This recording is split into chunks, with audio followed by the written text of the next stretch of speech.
მიზნობრივი სანქციები ივანიშვილისა და იმ პირების წინააღმდეგ, ვინც საქართველოში მოქალაქეების, ოპოზიციისა და ჟურნალისტების დევნასა და ძალადობაზეა პასუხისმგებელი. ამის შესახებ ევროპარლამენტის რეზოლუციის პროექტშია ნათქვამი, რომელსაც კენჭს დღეს უყრიან.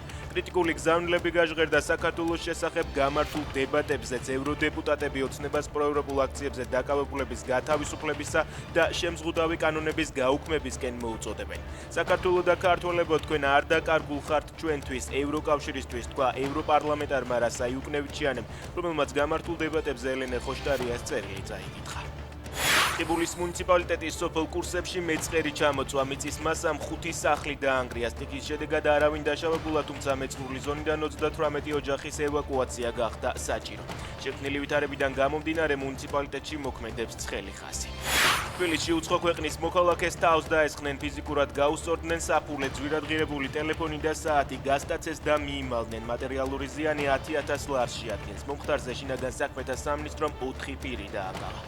ისრაელის საჰაერო ძალებმა 30 წუთის განმავლობაში დაბომბა 10 ტერორისტული შტაბ-ბინა ქალაქ დაჰიეში. გაანადგურა ჰეზბოლას ათობით ტერორისტი, რომლებიც ისრაელისკენ რაკეტების გაშვებას გეგმავდნენ. ვკითხულობთ ისრაელის საჰაერო ძალების განცხადებაში.